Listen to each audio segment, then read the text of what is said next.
Knon 89.3 FM in Dallas and Fort Worth, the voice of the people. Business owners, tell KNON's listeners about your business. You can put your business or event on KNON. KNON currently has space available to run announcements for you. Tell KNON's listeners about your goods, services, nightclub, concert, or event. Help keep the voice of the people on the air while putting your information on the air. KNON's been named the #1 radio station in Dallas by both the Dallas Observer and D Magazine. Put your business with Dallas's #1 station. Call now for more information at 214-828-9500, extension 227, or extension 233.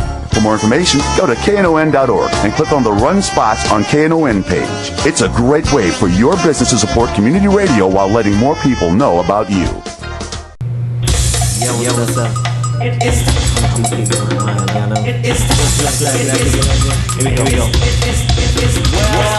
time to let that change. People of the world today are fading. Ups and downs. You better think about it or you won't be around. What we need is a little bit of love. Stop out one from heaven up above. Think of it, it's simple and plain. This ain't no game, you know what I'm saying? Good morning. This is Robert Pitre sitting in for Reverend Barnett. This morning we want to talk about what you want to talk about. We're going to start off with an open line, and also this is a pledge. This is time for pledge. You know, last year KNON lost 9 shows. We sure can't lose this show here because this show been around for 30 years, and we need the knowledge and the understanding and what Rev Barnett give to the station and our community. So we need to keep this show around. So let's start getting some callers in, and this is something new to me. I have an internet radio program that we do every Wednesday. We talk about things that happens all over the world, but right now we dealing with fundraiser. We need to get some pledges in here because we need to keep Rev Barnett show, and I'm sure most of the listening audience been listening to Rev Barnett for many years because Rev Barnett been on this radio station for 30 years. Okay, and it's all about live and local. The DJs and the listening audience, this is live and local, and this is people that talks about, you hear music, gospel music. This is a community radio station. This is about the community, and to support the community, we need pledges, because when you look at the KNON, they have bills too. We have bills that you have to pay just like a business. But it's free radio. It doesn't cost you anything, and when you look at, you have a tower lease, it costs $4,200 a month. Accounting and auditor's fees, $2,675. You have office rent, $2,046. Tower electric, $1,600. Phone service, $1,300. Engineers, $1,000. Bank and credit card fees, $865. Postage, $800. Office supply and pledge premiums. Insurance, internet, legal fees, property taxes. When you pay all these bills, you have to pay the bills just like you have to pay your bills at home. But this radio station is a community radio station. So let's talk about some of the problems that really affect us in our community or anything that you want to. Okay. And let me give you this number, 972-647-1893. Once again, 972-647-1893.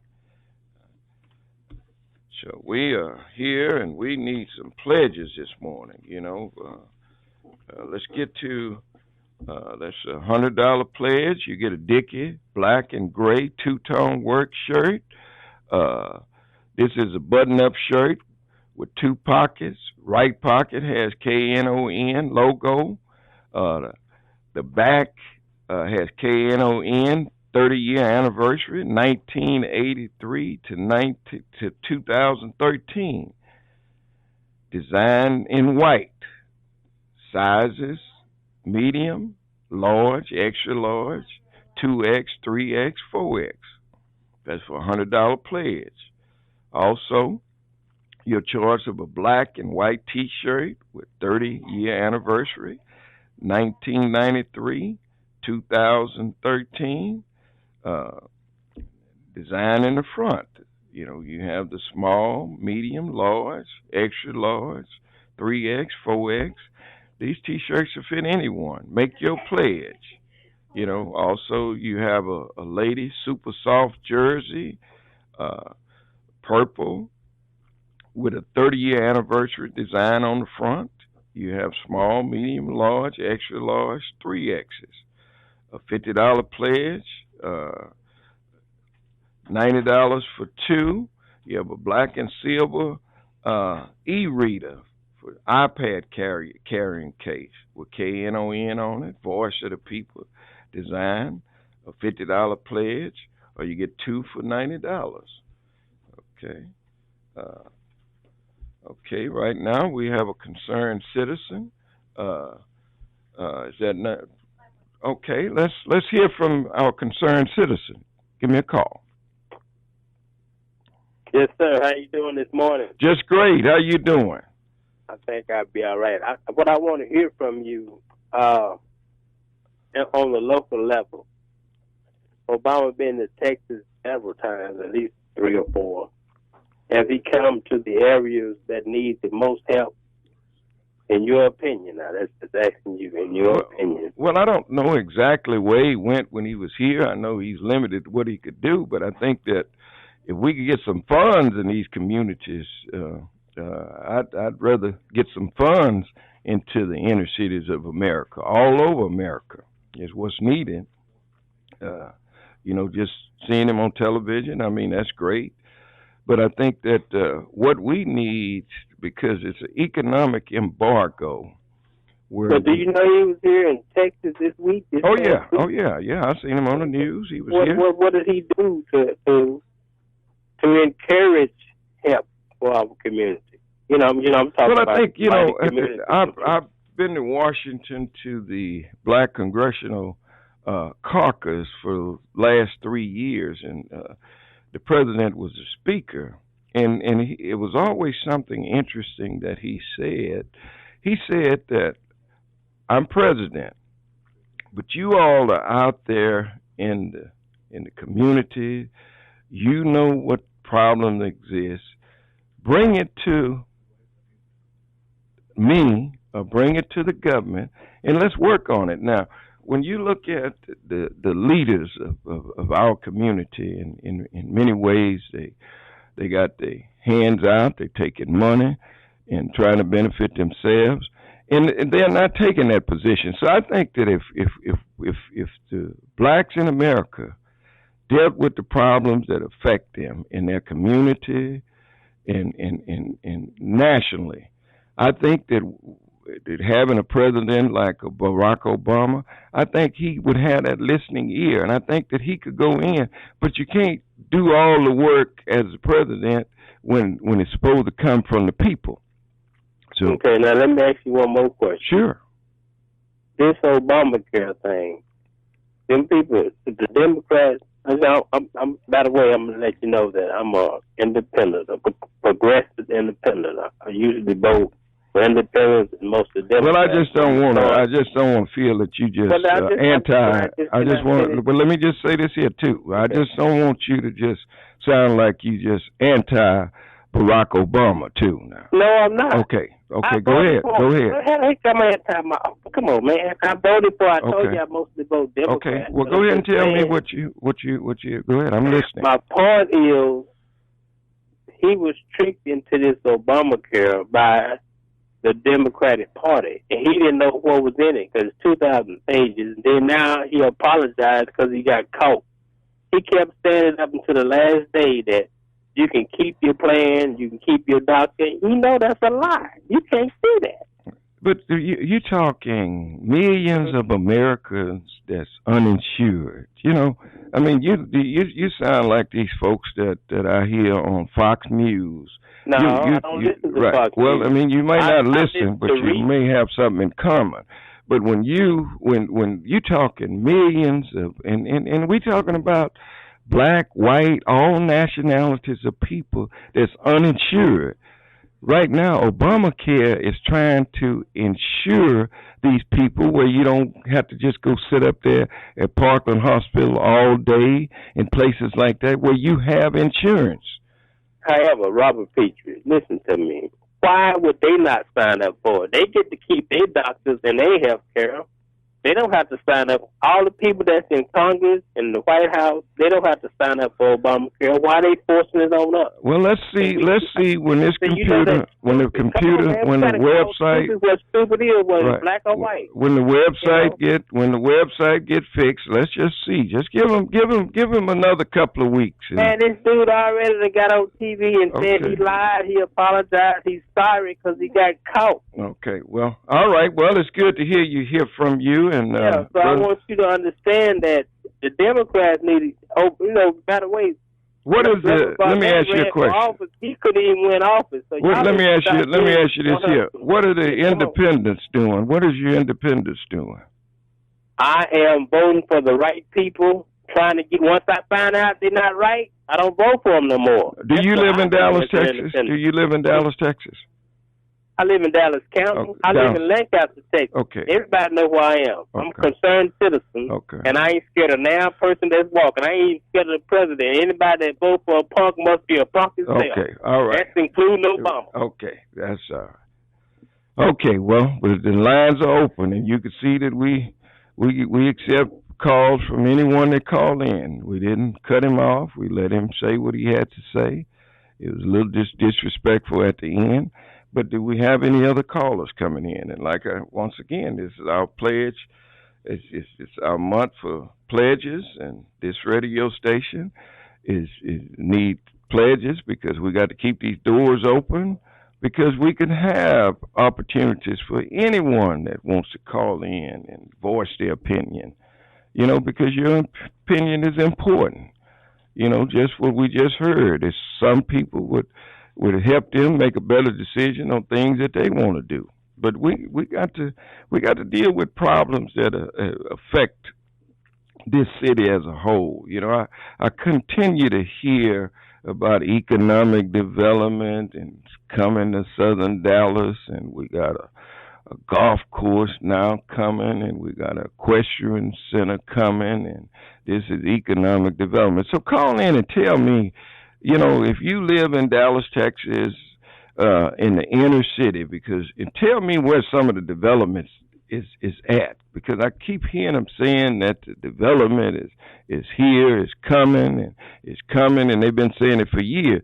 So if you live in this city, call in and tell me if the development is across the street from your house, or a block from your where you buy groceries, or in your community, any development that you're knowledgeable of, and then tell me how this golf course is going to benefit the black community. Tell me how this equestrian center going to benefit the black community. City of Dallas gave AT&T $20 million and 450 acres of taxpayers' land. They give another 450 acres to a group out of one of these little country towns to come here and run the equestrian center. So tell me how you feel that it's going to be beneficial, because I hear your leaders saying that this is economic development that's coming into our community and how important it is. And I don't see it myself. I don't see it. I don't see the benefit. I don't see why the city of Dallas would give away 900 acres that's owned by the taxpayers of this city, and it's in southern Dallas, and as valuable as land is, God is not making no more. So just tell me, what's happening in your community, and why are we so quiet as a people? in this city. I mean, it just seemed like we just accept anything that people say, anything that they do. You know, it's time for us to deal with these problems that could uplift our community. When you look at the old Thomason Hall area, which once was owned by African Americans, and now it's the most valuable land in the city of Dallas. When you look at what's happening in South Dallas is becoming lots where they tearing down everything and it's becoming vacant lots. And the vacant lots is for gentrification, where sooner or later they're gonna come in and rebuild South Dallas and call it economic development. They were trying to block the exit from 40 off of 45 going north of the Martin Luther King, Pennsylvania exit, and they had it in the plan where that exit was going to be closed.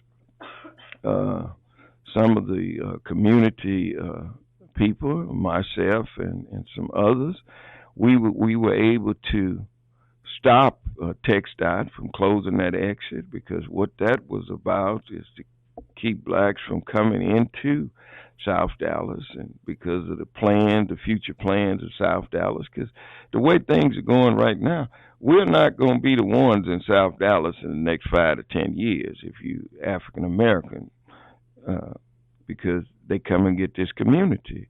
When you look at the bridge going to West Dallas, where they spent $187 million for this little funny-looking bridge, and when they could have put money in that community to help save lives and create jobs and opportunity, the city chose to spend $187 million for a bridge.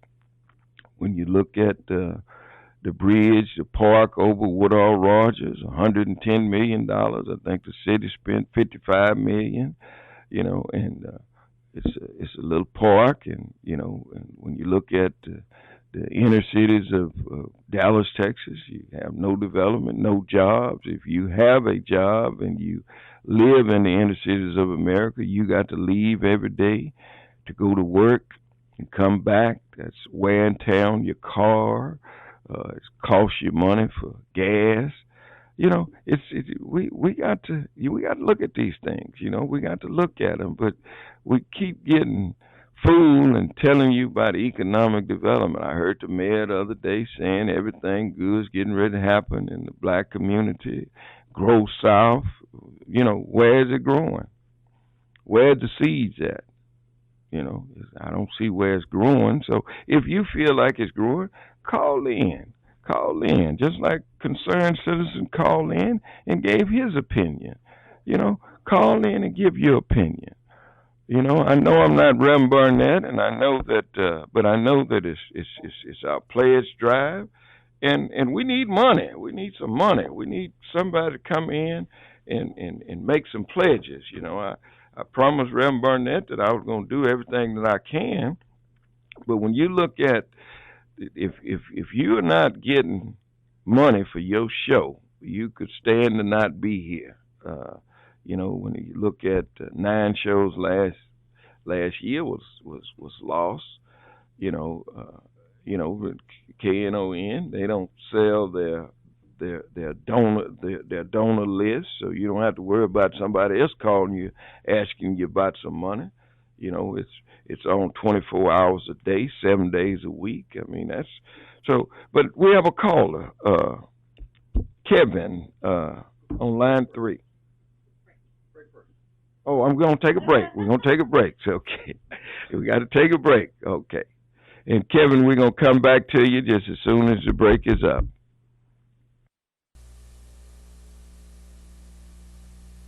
Knon iPad Air Pledge Drive Contest is on right now. Call 972-647-1893 and make your pledge to automatically be entered to win. The iPad Air just came out November 1st. It weighs just 1 pound, is 20% thinner than all other iPads, and has a 9.7-inch screen display. You have less than 1 week to make your pledge and be automatically entered. Drawing takes place on November 9th at 12:01 p.m. All contest rules available at knon.org. contest ends November 9th. Call 972-647-1893, support the voice of the people, and be automatically entered for your chance to win. KNON's Big Texas Blues Thanksgiving radio show is coming Thursday, November 28th. This is Blue Lisa, and I'm inviting you to be a part of this KNON Thanksgiving tradition. Tickets are at knon.org. Doors open at 8:30 a.m., and we go on the air live at 9 a.m. We'll have live music from the Reverend K.M. Williams, Holland K. Smith, KNON's own Greg Smith performing with J. Mack, James Hinkle, and Jackie Don Lowe. Alligator Cafe will serve the Chef Ivan Thanksgiving Special. Hurry and get your tickets. Seating is limited. It's a very special holiday live broadcast event in the KNON Live Music Studio. It's a great way to start your Thanksgiving day with your friends from Community Radio and the Dallas Blues community. This Thanksgiving morning at KNON, 5353 Maple Avenue in Dallas. Tickets available now at knon.org or 214-237-3003. This is a KNON benefit event. Community radio provides the kind of programming you won't find anywhere else on the dial. Nowhere else can you find such a variety of formats and personalities in North Texas as on KNON. But this is only possible through the support of our listeners. KNON depends on listener support to stay on the air. Now is the time for you to help keep this show on the air. This pledge drive will continue until the station reaches its goal. If you're waiting out the pledge drive, you might be waiting out the existence of this show and KNON too. So don't wait for someone else to do it. Without the support of people like you, there wouldn't be any community radio on the air in North Texas. So take a few minutes and make the pledge. 972-647-1893. That's 972-647-1893.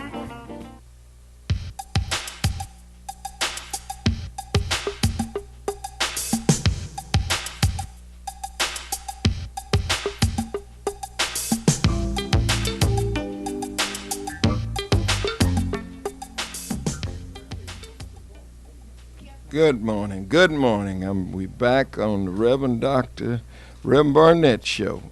Kevin, line 3. Hey. Yes, Kevin. Hey, Mr. Pitre, how are you doing this morning? Just great. Interesting subject like always. I'm actually in St. Louis. I was living in Dallas, but I'm in St. Louis now. And the problem that exists there exists for every city in the country. That's correct. It's actually better there because the economic situation is a whole lot better.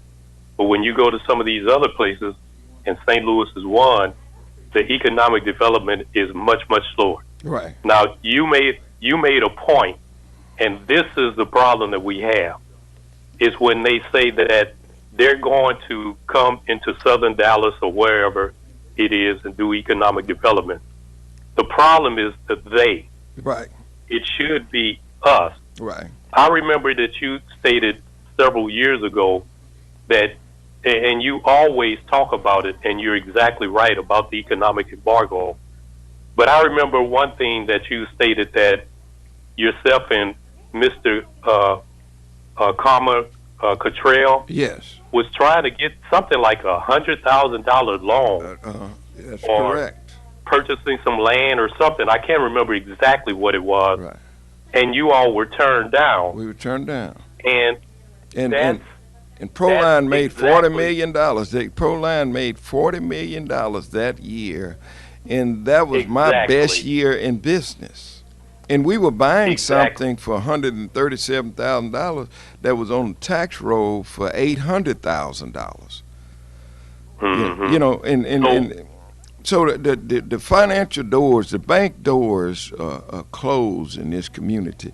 But right now in our community, and I don't know about St. Louis right now, but the banks in our community is check cashers. They cashing checks and taking your deposits.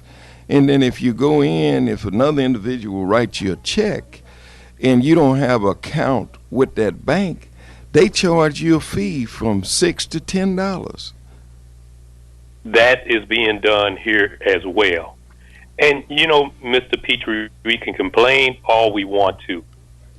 But until we come together and pool our resources together, not only our financial resources, but our intellectual resources. That's correct. We're going to continue to have the same problem. That's right. Now, and I'll say this, and I'll let you go.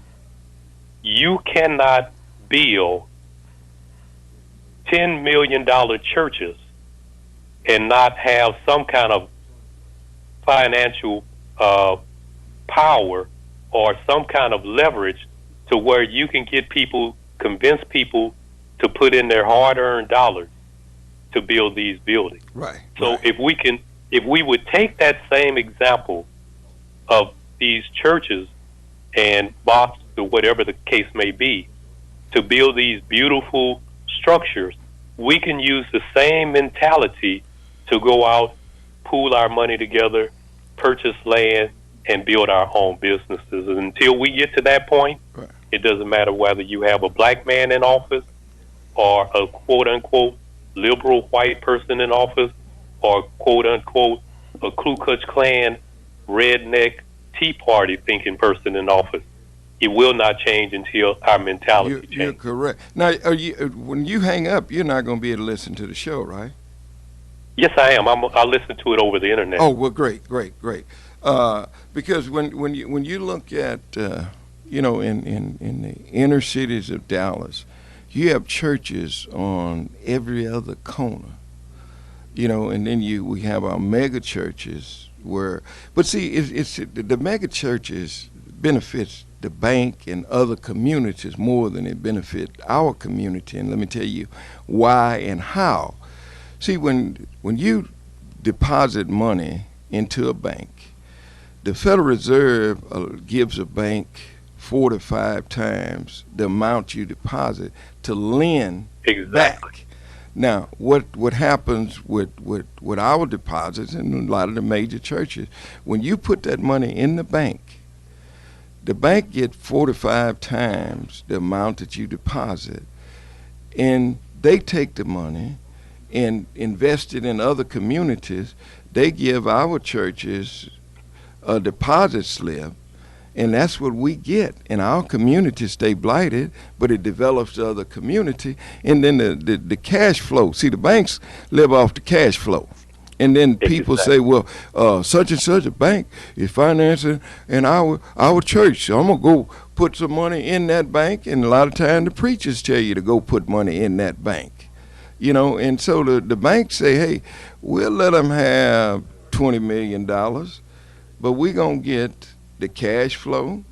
It's going to give us money where we could deposit, where we could take it to the Federal Reserve, notify the Federal Reserve, hey, we have X amount of dollars, so we want to lend into and make some more money.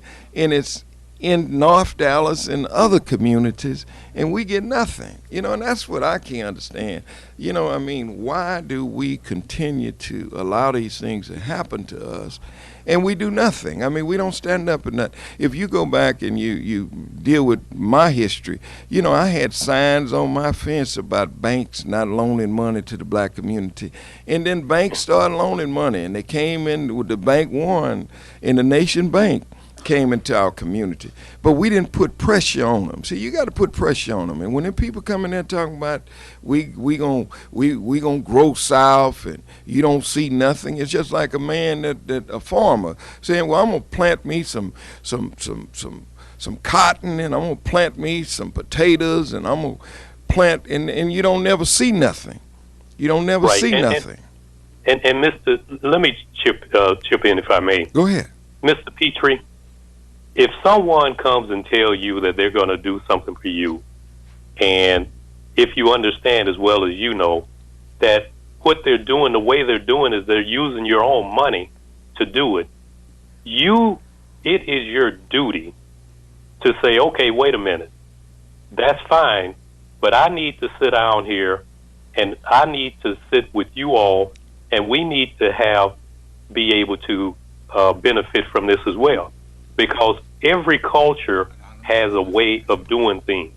You can't go into the Jewish neighborhood with an all-black cast and tell them how you're going to do something to develop their community. They will run you out of the They will run you out of the building. That's right. But because of this is the last legacy of slavery, doing for yourself. That's why it was so important during slavery that they wiped out everything and they did everything for us, because we lost that innate characteristic of doing for ourselves. And we're going to have to, we'll never get out of this depending on anyone else. Oh, no, we got to We're stand gonna up. have to do it ourselves. We got to stand up. But once again, let me give you the number to the pledge line. It's 972-647-1893. We need your pledges this morning. We have one pledge right now for Ron Bivens in DeSoto. Ron Bivens pledged $100. Ooh, now that'll get it, $100. Okay. Eddie Dunnan pledged $50. So we're getting some money in here. We need some money. And thank you all for pledging. And also we have a caller on line 2. We have a caller on line 2. Anonymous caller. So can you, line 2? I think she's taking a pledge, so we getting pledges. So if you just hold on. Huh? No, I don't hear him.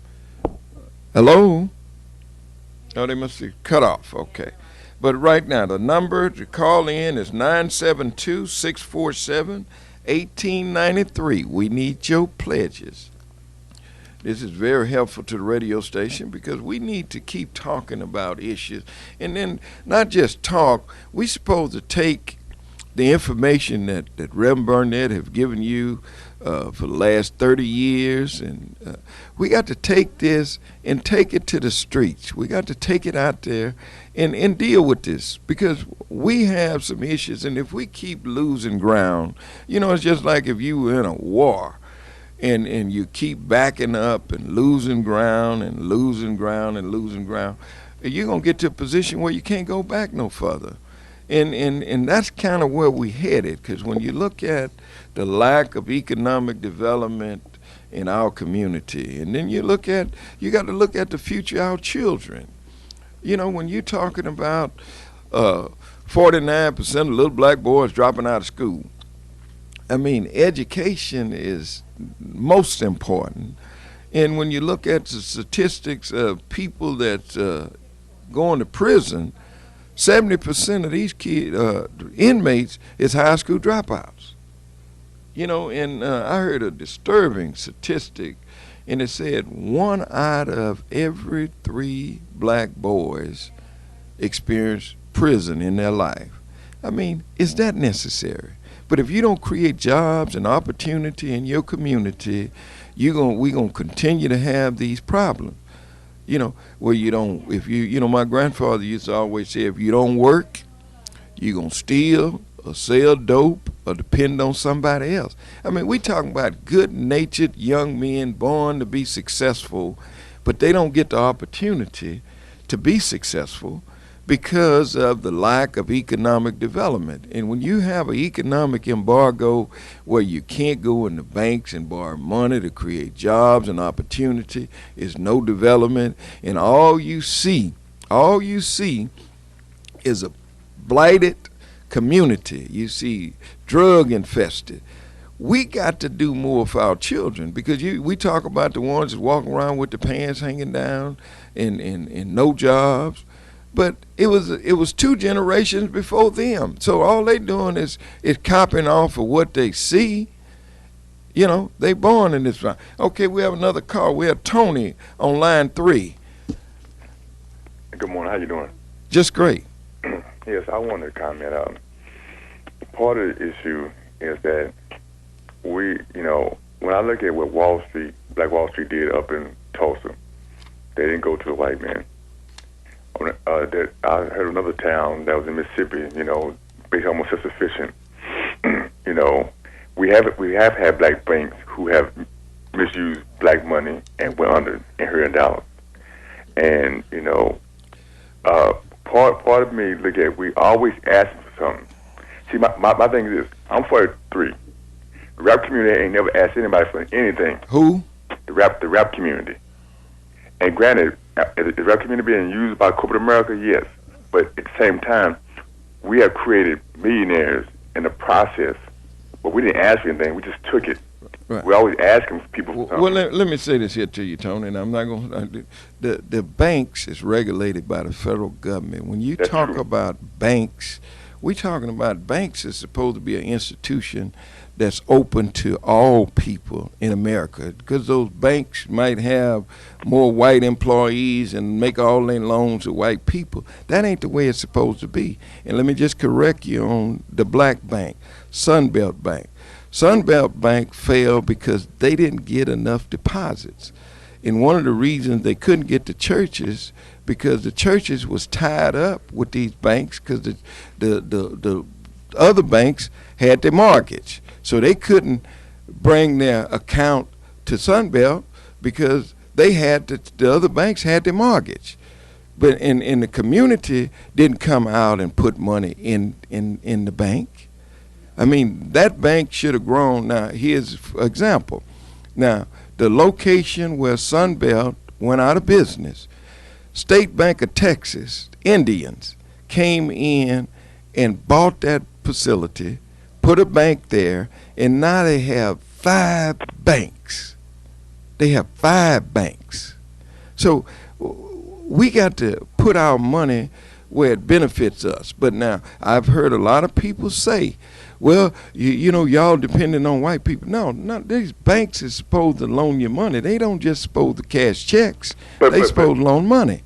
But and you're right about that. But the thing is this: there's a lot of things they're supposed to do, and even by your own admission, they haven't done it. They haven't. You know. But we hadn't made them. We have not made them do what they supposed to do. See, we sitting back, allowing just in and everything. We losing our children every day. We losing our community every day. See? Well, and I agree with that. To me, and I said this on this radio station before.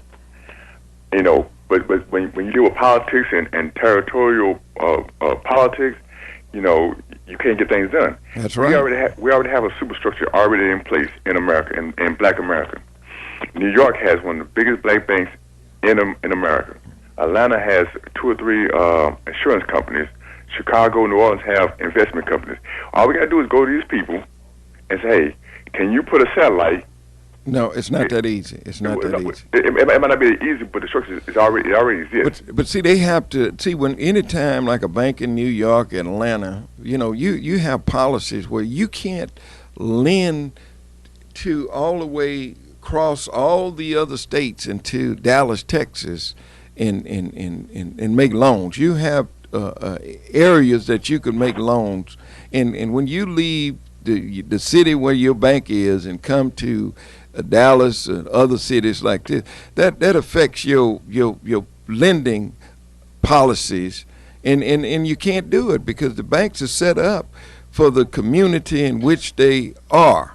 But, so, and I understand that, but the thing is this: so you're telling me all these major banks have not went through that process? So you tell me the Chase banks and all these banks in our community has not went through that process? Well, they have branches. They have branches, but I mean, you can't. If you go to Illinois and say to Chicago, you have a black bank, Seaway Bank in Illinois. You go to Seaway and say, hey, look here, won't you come all the way to Dallas, Texas, and set up a branch in Dallas, Texas? You got to come in here and buy a bank. You just can't say, well, okay, now I'm gonna go.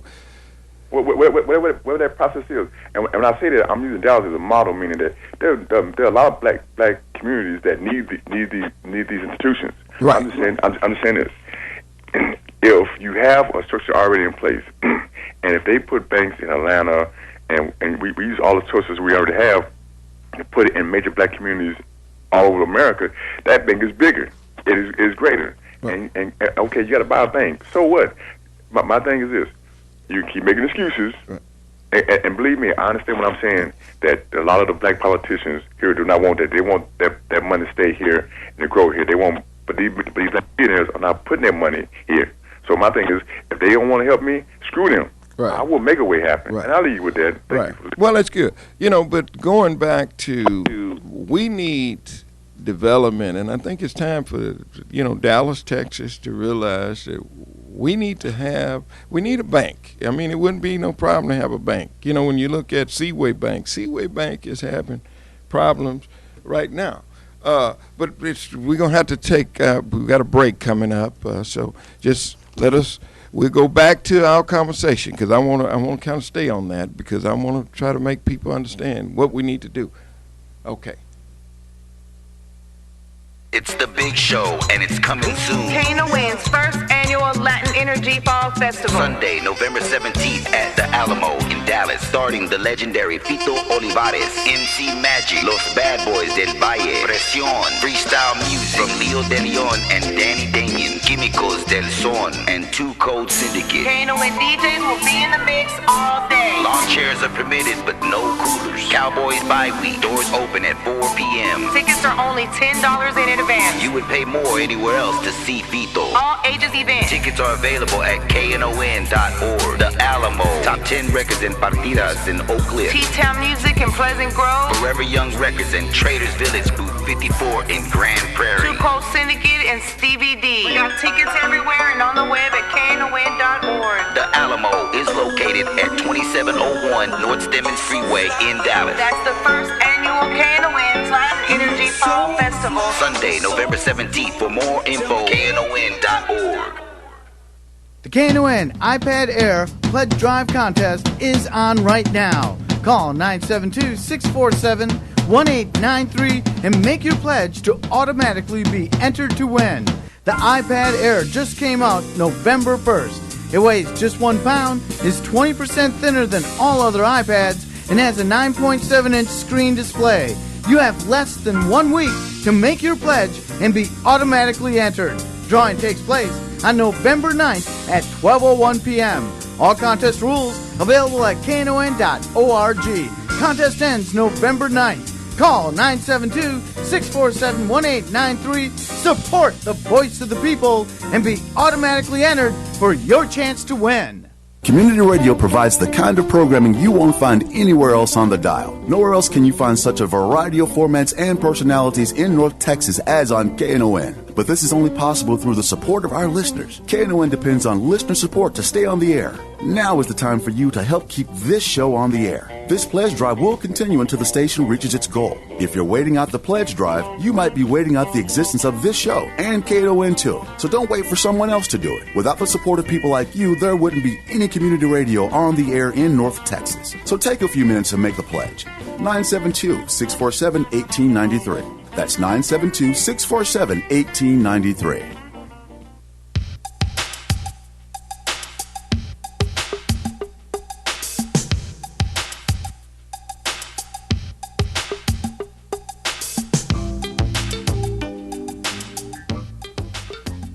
Good morning, good morning. I tell you what, Rev Barnett gonna be proud of me. We got another pledge. Tony Morris just made a pledge, and Tony, we sure appreciate your pledge. And Von Wallace, we got another pledge from Von Wallace. So Rev Barnett gonna be proud of me. We getting some pledges in here, and it's gonna make sure that this radio program stay on air for another 30 years, So just keep pledging, because we need your pledge, and that number is 972-647-1893. Okay, we're going to go to line 2 to the job line. We're going to see if we can find some jobs here. So, good morning. Good morning, good morning. How you doing, Greg? Doing good. Well, what kind of jobs we have out there this morning? Well, this morning on our SAT job line, that Solutions and Actions Today job line, brought to you every Saturday morning at 7 a.m. during church information and open forum here on Knon 89.3, the voice of the people. This morning on the job line, we have Job Window Enterprises, Inc. is looking for customer service representatives. They're asking you, the number for inquiry is 877-625-4766. Once again, that number for inquiry is 877-625-4766. Gaines Co. Auto Insurance is looking for customer service representatives. They're asking you to apply online at www.gainesco.HUA.HRS mart.com. Once again, that web address is www.gainesco.hua.hr.smart.com. True Blight is looking for general production workers. They're asking you to apply online at www.twoblight.com. Once again, that web address is www.twoblightinc.com. Napa is looking for warehouse workers. They're asking you to apply online at www.jobs.genpt.com. Once again, that Napa is looking for warehouse workers. They're asking you to apply online at www.jobs.genpt.com. Careers USA is looking for print staff. The number for inquiry is 561-826-2937. Once again, Careers USA is looking for print production staff. The number for inquiry is 561-826-2937. Yardy Systems is looking for customer service representatives. They're asking you to apply online at www.yardi.com.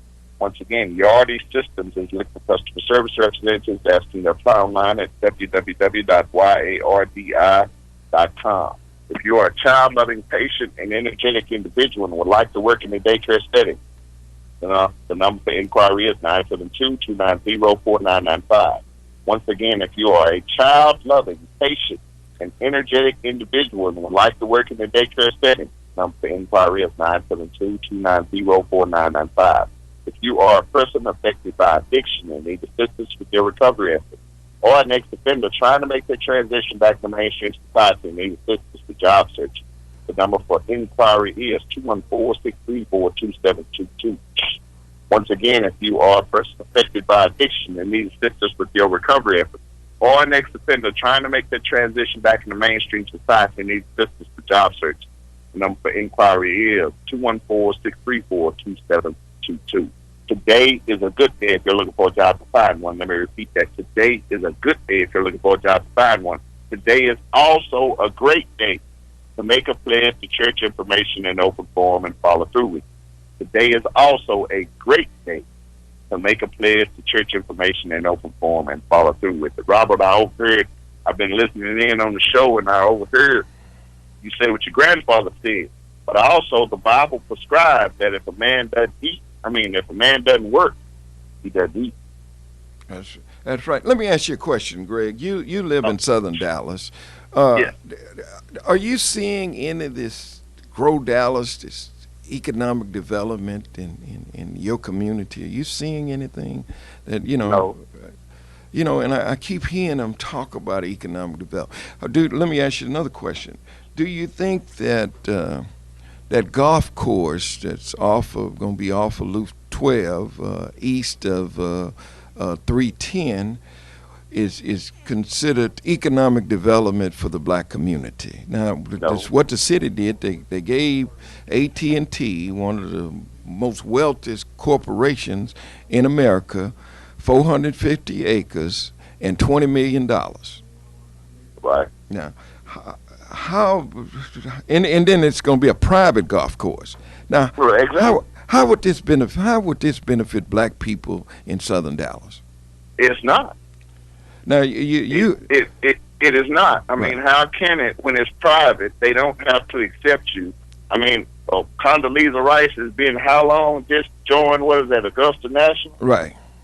So how is that? Just because they're able to do what they like to do in our community, I don't see how that's going to benefit us. Right. Now, they also did a equestrian center, and they went way down in the country and got one of these white guys to come and run this facility, and they gave him another 450 acres and $10 million. Right. But now, are you going to be able to take your horse there and partake of this too? No. See what they robbing the city. When you become mayor and you get in those positions, they come in there and rob the city, and they get everything that they can. See, like the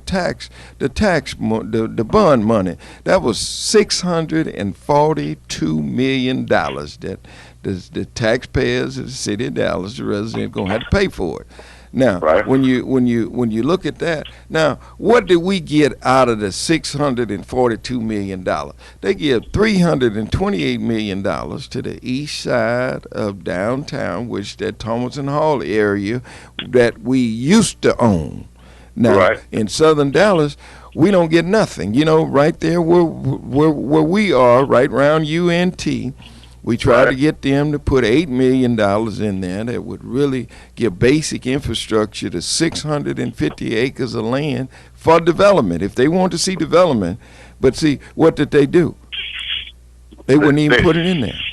No, they wouldn't. But they don't. They want to see development, but they don't want to see you doing it. That's right. They want to see it, but they want to see it, them benefiting from it, and them doing it. Right. That's the difference. Right. See, people get confused.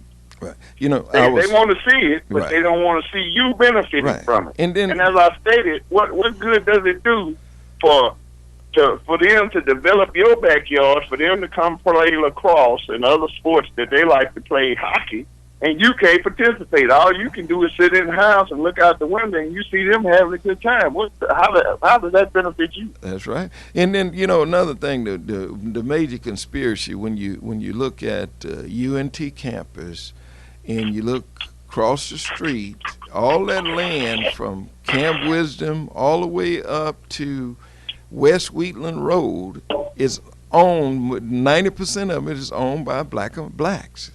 And they've owned it for years. Now, when they widened that road to 6 lanes, it was 2 lanes. They widened it to 6 lanes, and all the landowners needed was sewer line. They refused to put the sewer line in. That's right. Now those landowners are stuck where you got to tear up the road to get sewer now, when all they had to do was trench it and drop the pipe in there. And it was a 19-inch sewer line on the north side of Camp Wisdom. See, so, but you know, we don't care if it don't affect us. We don't care about nobody else but us. And when people give you information and you don't stand up and try to make a difference, you know, and this is a strange city. And like the brother said from St. Louis, how difficult it is in St. Louis and the opportunities in Dallas. Blacks in Dallas have better opportunities than blacks all over America. But we do so little with our opportunities because we don't stand up. See, the power structure of this city, they stand up for each other, you understand? Because they make everything happen. They get all the bond money. They run the city. They got us as our city council people where, tell you what you do. This is your district over here. And it's your district over here, and see, whatever y'all want or don't want in your district, we gonna vote along with you. But now, what happens in our district, we want you to just vote along with whatever we want. And see, and I've told our politicians, city council people, that you are elected for the city of Dallas as a whole. Don't let them people just say you the power position. We're going to give you all this power, and you just handle South Dallas, and you handle your part of Oak Cliff, and you handle your part of Oak Cliff, and then what we're going to do, and if it's somebody, even if it's something right that somebody's doing, and you don't like them for some reason, we're going to vote along with you anyway. See, that kind of stuff. Well, Robert, and you have to understand, I mean, we fought for this 14-1 city governance, okay? But is Michael Jackson made a song, and it's becoming true. I don't even think before he died, he realized what he made. It was a theme song in the Wiz, and the song went, you can't win, you can't break even, and you can't get out of the game. When we had a strong mayor, we wasn't winning. We got 14-1. Now they convinced all of our single-member districts how to keep stuff out and pay under the table and stuff like that. So we can't win, we can't break even, and we can't get out of the game. But we got to continue to fight. That's right. We got to continue to fight. You remember when Tanel Atkins in District 8 came to our meeting, and we were telling him that, hey, all we need is just basic infrastructure. We don't want the city to run sewer on our property, but just give us access to a sewer line that we could tap into. And he told us, he said, look, if we give you all basic infrastructure, when the developers come, then y'all gonna want too much money for your land. Right. You know, I tell people this all over the country. They say, this man must be crazy, and he's supposed to be representing you all. I say, he represent us. But we put him in all. See, what happens, we let the little 1,500 votes. They win with 1,600 votes. And then they go down to City Hall, and they in full control, and then they take a position that they represent all the black people in Dallas. All the black people in Dallas. And they cutting their own little old deals, and they deals do not benefit you. If it did, you would see it every day in your community, and you don't see nothing. Right. Ain't nobody could call up here and say, we got development in our community in just one block. You can't even see it in one block. But go to North Dallas and see all the development on every corner, high-rise buildings, and we get nothing. We don't even get a job. Well, Robert, I saw something the other day. I had to get up early, and I was going down Lancaster Road, and a very troubling sight. And that was, there is a blood bank right on the corner. It's in that shopping center on the corner of Elmore and Lancaster Road. This place had not even opened, and you know there was a line down the side of the shopping center. And now, not only now, we speak of it in symbolic terms, but now they are taking our very blood out of the community. That's right. And see, you get into the position that you got to sell your blood to survive. Right. You know? Now they are taking literally the blood out of our community. Now they're taking the blood out of our community. That is something. That is something. Now, you think you see one in Highland Park? No. But I tell you what, now, if they show trying to see if they could get your organs where they could live longer, now they trying to get your organs, and what we have to do, we're gonna have to stand up, and and when I look at our community, and I look at the young people growing up, and it's just painful to say that this little young boy here stand a 33% chance of going to prison, because of the lack of opportunity. It's not them, it's us. We're the ones that's allowing this to happen. It's us. Well, Robert, the thing that troubles me is not only that, but you look at the parents, you don't see the light on, and you look at the kids. He don't have the slightest idea of what he's going to be facing. That's right. No one's telling him, and by the time, it's like that animal that's in the trap. Once you hear the sound, it's too late. That's right. And too late. Now, Greg, if you could call back in our second hour, I'd like to continue this conversation. We have some more callers. I think it's we had Gerald on line 4. Okay, now we're going to have to take a break. I'm going to get this break stuff down. I'm going to get it down. Right now, we're going to have to take a break. We'll be right back. You next, Gerald, so get ready. Get all your thoughts together, because we're ready for you, Gerald. You're listening to KNON 89.3 FM in Dallas and Fort Worth, the voice of the people. KNON iPad Air Pledge Drive Contest is on right now. Call 972-647-1893 and make your pledge to automatically be entered to win. The iPad Air just came out November 1st. It weighs just 1 pound, is 20% thinner than all other iPads, and has a 9.7-inch screen display. You have less than 1 week to make your pledge and be automatically entered. Drawing takes place on November 9th at 12:01 p.m. All contest rules available at knon.org. Contest ends November 9th.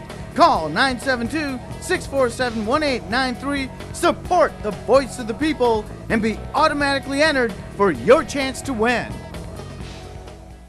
It's the big show, and it's coming soon. KNON's first annual Latin Energy Fall Festival. Sunday, November 17th at the Alamo in Dallas. Starting the legendary Fito Olivares, MC Magic, Los Bad Boys del Valle, Presión, freestyle music from Leo De Leon and Danny Damien. Químicos del Son, and Two Code Syndicate. Knon DJs will be in the mix all day. Lawn chairs are permitted, but no coolers. Cowboys Bye Week, doors open at 4 p.m. Tickets are only $10 in advance. You would pay more anywhere else to see Fito. All ages event. Tickets are available at knon.org. The Alamo, Top 10 Records and Partidas in Oak Cliff. T-Town Music in Pleasant Grove. Forever Young Records and Traders Village, Booth 54 in Grand Prairie. Two Cold Syndicate and Stevie D. We got tickets everywhere and on the web at knon.org. The Alamo is located at 2701 North Stemmons Freeway in Dallas. That's the first annual KNON Latin Energy Fall Festival. Sunday, November 17th. For more info, knon.org.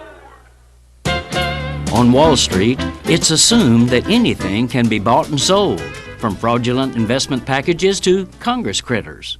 It's no surprise, then, that the wizards of Goldman Sachs assumed that they could buy an image makeover, turning malicious, money-grubbing narcissists into huggable bankers who only want to serve humanity. Hence, Goldman recently surged into the glorious garden of corporate philanthropy, donating several $million to little people as a sign of the banker's generous character.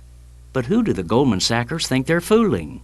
First, these banking barons are only putting a pittance into charity, doing a corporate imitation of the old billionaire robber baron John D. Rockefeller, who went around parsing out dimes to a few street urchins to buff up his sour public image. But worse, Goldman's sly executives are not even donating their own dimes. It's the shareholders' money that these bankers are doling out. Worse yet, it's also our money. By ours, I mean that Goldman's so-called gifts are deducted from the income taxes the bank owes, thus shorting America's public treasury of funds that we the people need for schools, roads, parks, clean water, and other essentials to advance our society's common good. Also, what is charitable about funneling $375,000 into one of Bill Clinton's show-and-tell PR events? This donation to one of Clinton's Global Initiative conferences allowed Goldman to emblazon its brand on a panel moderated by Chelsea Clinton. That's advertising, not charity. This is Jim Hightower saying, the more that Wall Street bankers try to purchase morality, the less they have. We don't want their false charity. We want honest accountability for their destructive greed, and we want a restructured, decentralized, and ethical banking system based on fairness and common decency. Yo, what's up? I'm gonna kick it with mine, y'all know. Yo, Slim, can I kick it like that? Here we go. Well, it's time to make that change. People of the world today are fading. All of us have our ups and downs. You better think about it or you won't be around. What we need is a little bit of love, sent by one from heaven up above. Chicken from tea is simple and plain. This ain't no game, you know what I'm saying? What? Okay, we back. Got a deal for you right now. Okay, you could get 2 Kirk Franklin tickets to the gospel brunch, buffet, live gospel show, non-alcoholic beverage. That's December the 29th. You get 2 tickets for a $100 donation, and then we're going to throw in with $75. But if for $100, you get a t-shirt or a hat or an apron. So here's the deal. You can get 2 tickets for $100. You throw in another $25, you get an apron. See? And that sounds like a deal to me. Okay, let's go back to Gerald on line 4. Gerald, let me hear what you got to say.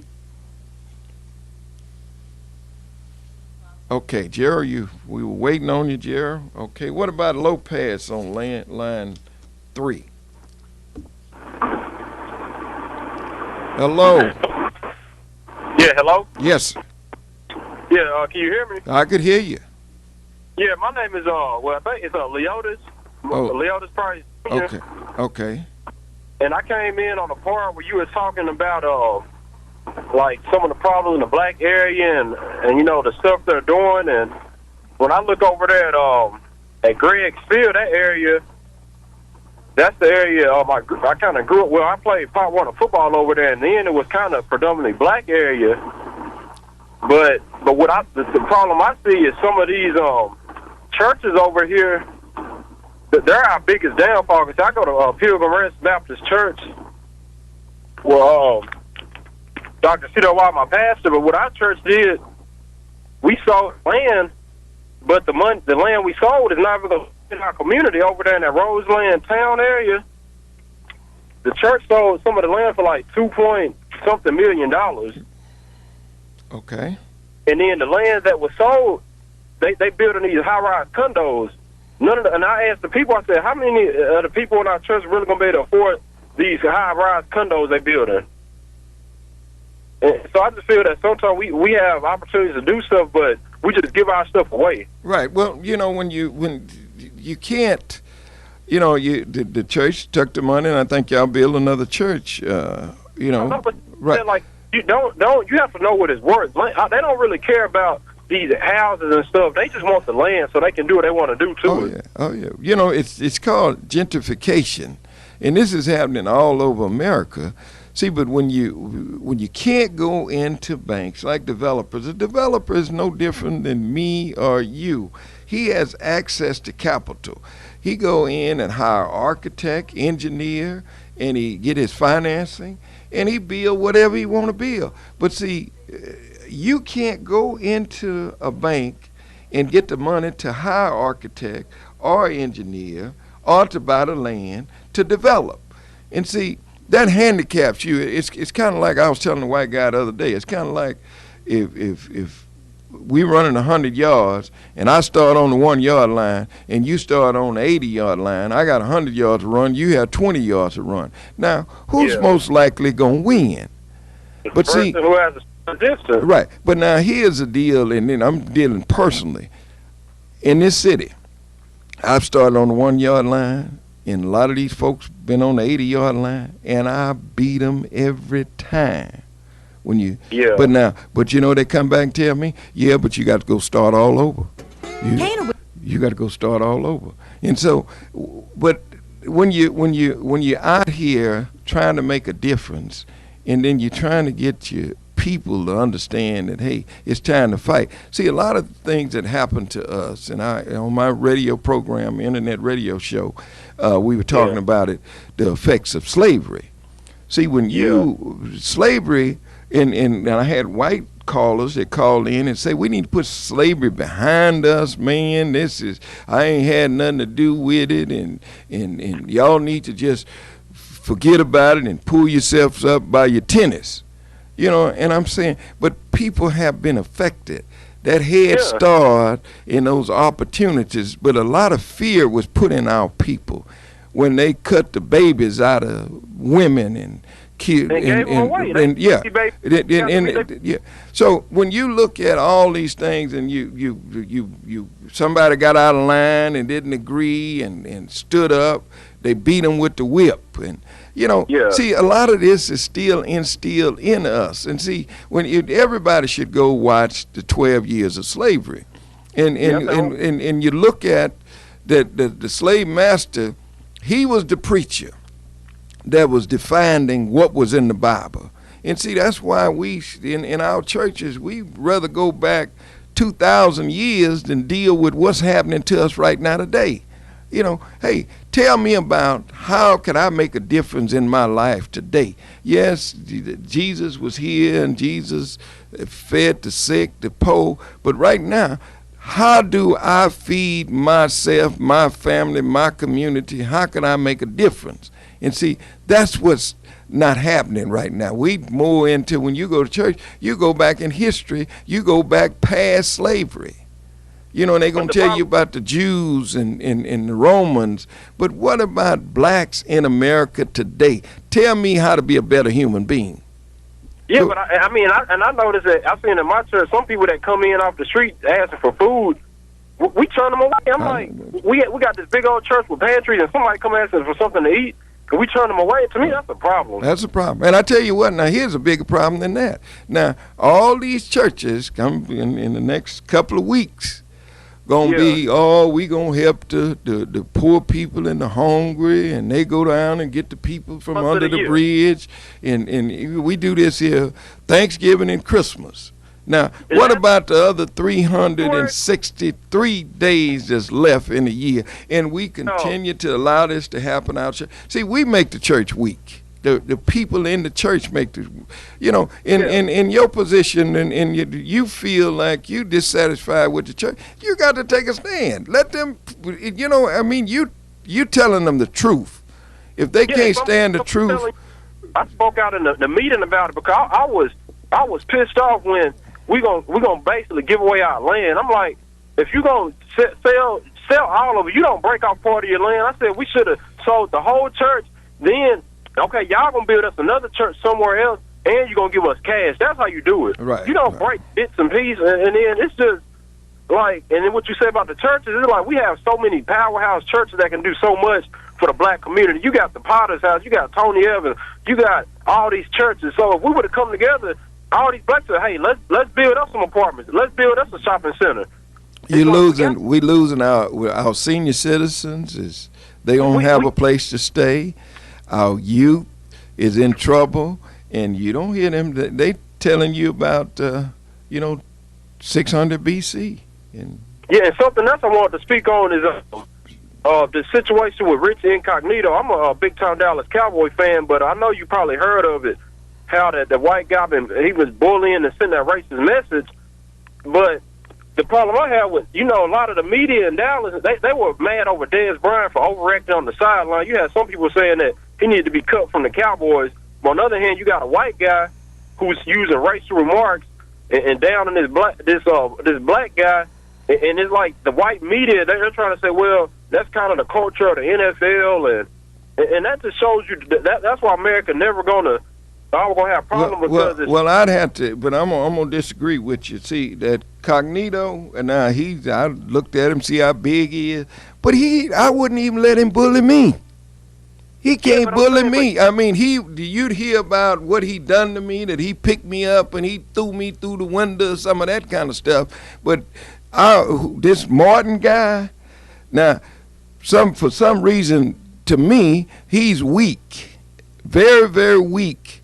But he looked like he's big enough. Hey, you'd have heard about us, but now I also heard that they had become best friends. See, here's our problem: we don't want nobody to call us that N-word, but now we don't mind being treated like that N-word. We don't mind being treated. See, so long as you don't call, and see, that's what, and if I was a racist white person, and I'd say to white people, look, let's just treat them just like that, but just don't call them that. See, if you call them that, then we gonna get a whip, and we gonna whip you.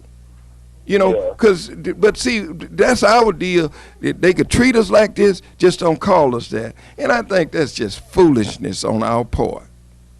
See, very foolish. But look here, we got do we have another caller? Okay, yeah. But see, that's what we have to do. We got to, it takes strength and knowledge to make a difference. What do you think about? I was over there at that school they built the middle school. I think Billy Earl Days. Yes. I was over there. Welcome to say, well, what do you think about that? I went to that, and that's something positive for that area. That's positive, but I think that if the way it looked to me in the next 5 to 10 years, blacks are not going to be in South Dallas. So I think that they built that for the future of South Dallas. But I think it's great. I'm not being negative about that because I stopped through there on yesterday. My son, he was home from college, and we stopped in there and heard the presentation. Even heard the mayor talking about Grow South, and that's game. That's game. It really is, because Jones, he wanted to put that stadium over there in Laurel Miller. They went against it because. I mean, I don't. It's like Dallas. They say they want to grow, but they only want certain people to benefit from stuff. Well, the power structure is kind of like the mafia. If you're not buying land from them, or they not part of your development when you come to this town, you ain't gonna get nothing done. See, I remember over there where I live in the Littlefield area. Walmart wanted to come and put they were gonna want to put a Walmart over there off of Inwood Mockingbird. Right. Out of the city council went against it. so they didn't want it. But I guarantee you, once that wall, if it would have been built there, the same people who were going against it, they would have went for it. Right, but see those rich people. See, that was the area where the rich people, rich people didn't want all that traffic. They didn't want poor people coming to that community because that was going to bring a lot of poor people in there. And I was talking to a friend of mine just the other day, and here's a problem that I see. One of the major problems. Now, gasoline in the black community is from 20 to 30 cents a gallon more than the communities that have money, that's a little middle class, well, a little above middle class. When you go in the grocery stores, the items is 75 cents per item, more, in our community. So it seems like things ought to be cheaper where poor people are, and where rich people are, it should be more. This is how they look at it. Just say that if you don't have a car, right, and you got to walk to a grocery store, and if your only means is walking or catching the bus, you're going to walk and pay that, because sometimes when you don't have a lot of choices, you just go to what's close. Right.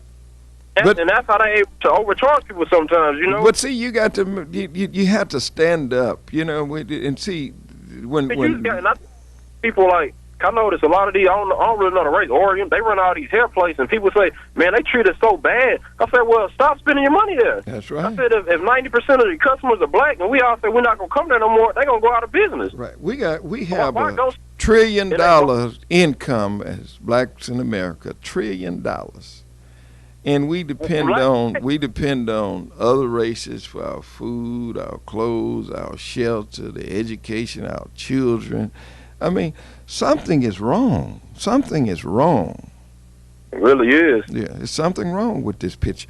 But since we don't have any callers coming in, we still need some more pledges. See, I want Rev Barnett to be proud of me when he come back and say, well, look, you just got all these pledges, and that would be something for him to come back to and say that, I was gone, and Pitre came in, and I got a lot of pledges. So, we got pledges from Von Wallace, we got Tony Morris, Ron Bivens, Eddie Dunnan.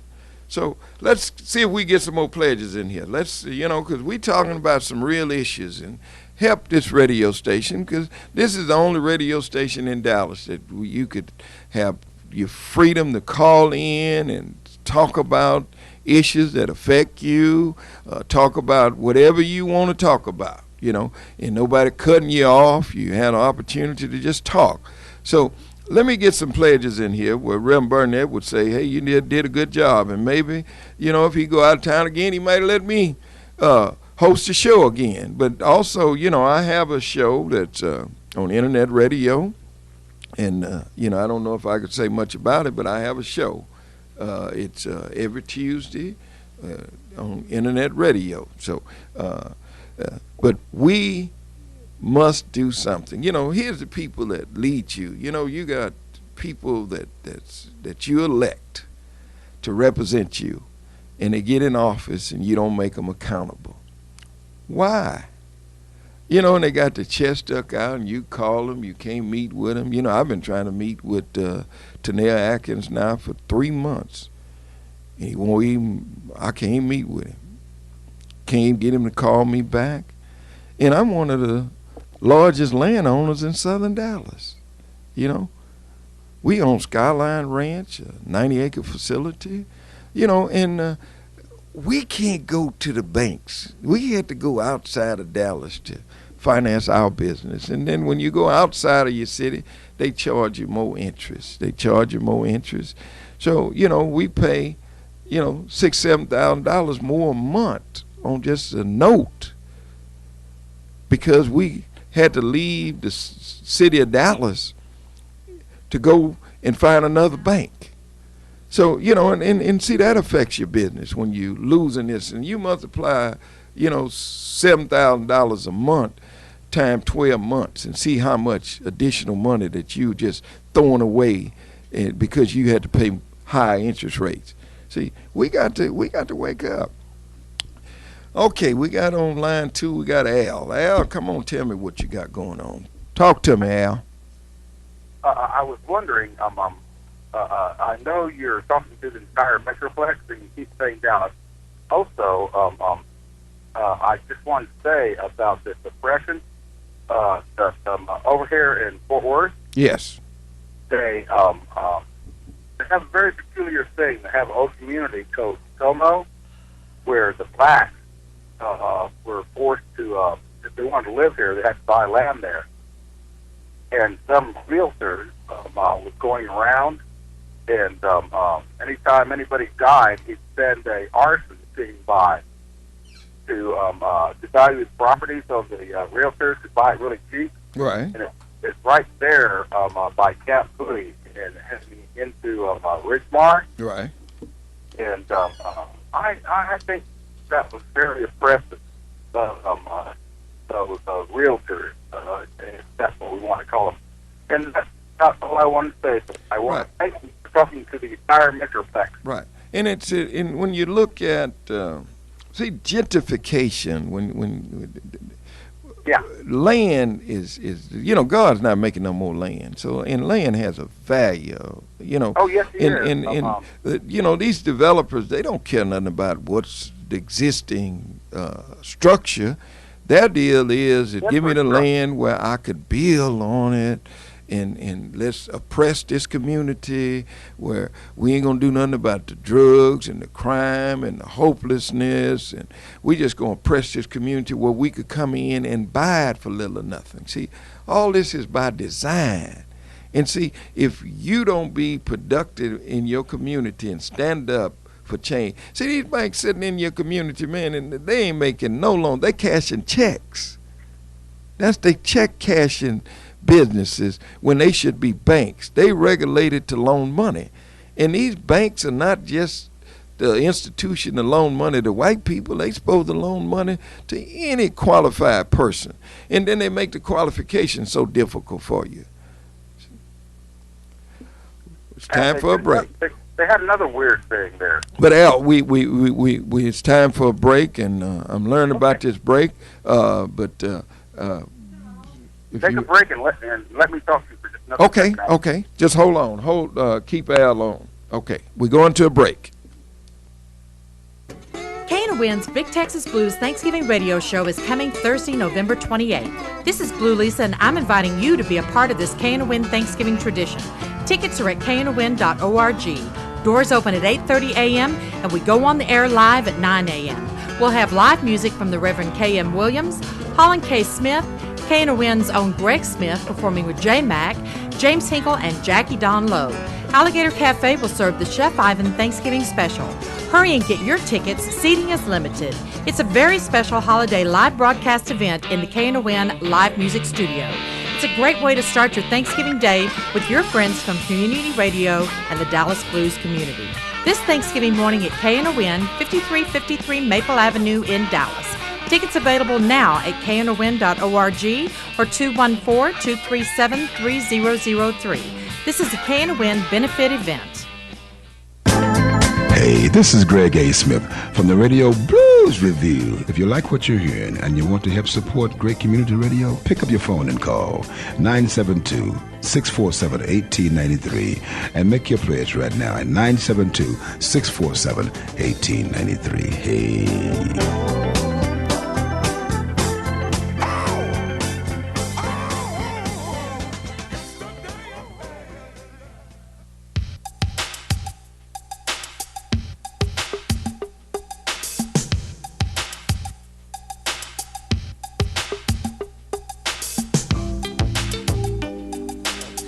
Okay, we back. Al, I want you to hold on. Doc.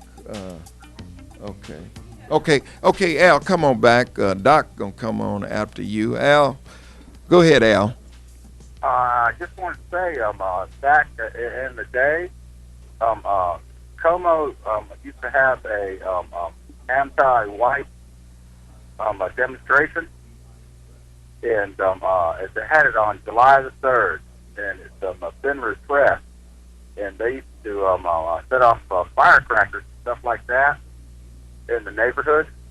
and the police went in there with SWAT teams and people on horseback. I don't know what to call them, but that's back in the day. And I want to thank you for letting me put my penny in for the future of the world. Okay. Well, that's and we have to deal with these problems that affect us. See, because if we don't talk about them, nobody don't know. And that's one of the problems with the leadership that we have today. Our leadership don't deal with the problems that affect us.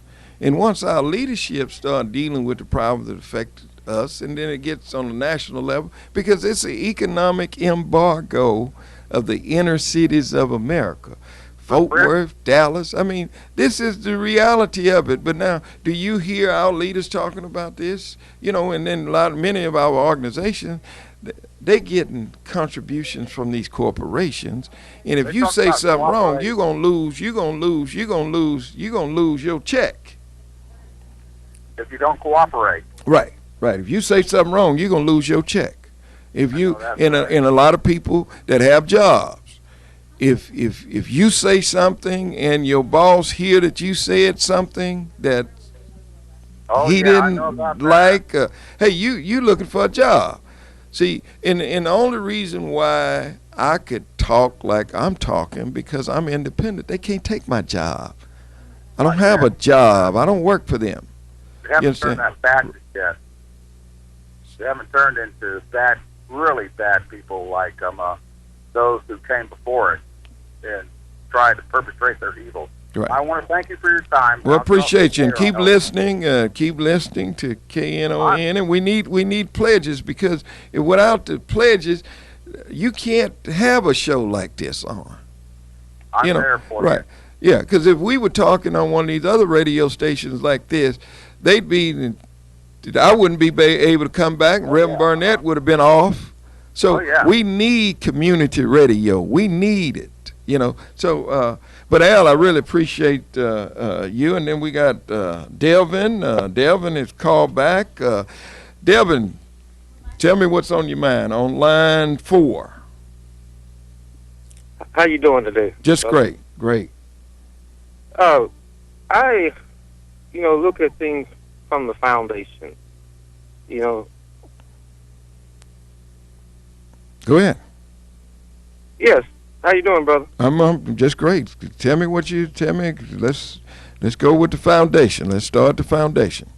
And I think most of our social problem is a lack of us deviating from the foundation that our forefathers and stuff have set for us. Okay. What foundation are you speaking of?